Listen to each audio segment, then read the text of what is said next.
आशिक मरहूम शहीद जेको आहे उनजे किरदार मां हमेशह जेका आहे उहा ख़ुशबू ईंदी हुई। हुनजो किरदारु साफ़ सुथरो किरदारु हुयो। हुनजी सहाफ़त हक़ ऐं सच वारी सहाफ़त हुई।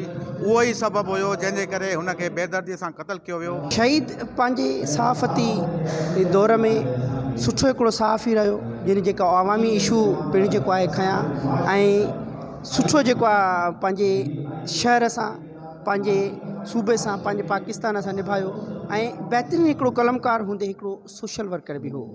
शहीद आशिक़ जहिड़ा माण्हू जेके आहिनि सदन में पैदा थींदा आहिनि ऐं सदन में बि हू जेको आहे पंहिंजी शख़्सियत जा हिकिड़ा जेको आहे सो अणमिट जेको आहे निशान छॾे वेंदा आहिनि।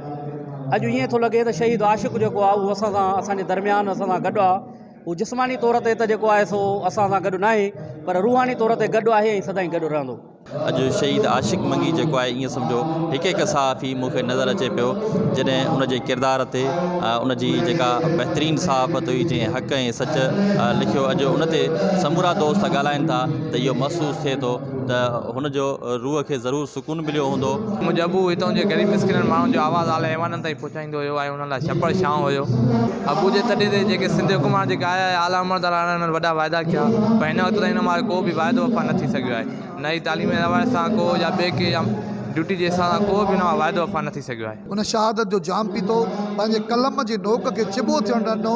हुनजी जेका जिदोजहद आहे उहा मज़लूमनि ऐं बेपहुचनि लाइ आहे। हू अॼु बि ज़िंदा आहे ऐं हुनजा क़ातिल अॼु बि मुर्दाबाद ऐं सदाईं मुर्दाबाद रहंदा। असां सम्झूं था त असांखे केतिरी बि शहादतूं छो न जेको ॾियणी पवनि, असांखे केॾी बि क़ुर्बानी ॾियणी छो न, पर हक़ ऐं सच वारो कलम जेको आहे असांजो उहो हलंदो। आशिक़ मंगीअ जे हवाले सां मां हुकूमत सिंध खां इहो मुतालबो कंदुसि त ख़ुदारा उनजे औलाद खे बरसरे रोज़गार कयो, उन्हनि खे नौकरियूं ॾियो ऐं जेके असांजा अज़ीज़ मेमुण या शहीद मखदूम रफ़ीक अहमद या शहीद जीवन आराई या ॿिया जेके बि दोस्त शहीद थिया आहिनि सहाफ़त जा अहले कलम, उन्हनि खे पंहिंजो गवर्नमेंट हुकूमत सिंध मुआवज़ो ॾिए। विज़िट कयो अवामी आवाज़ मीडिया ग्रुप जी वेबसाइट awamiawaz.pk।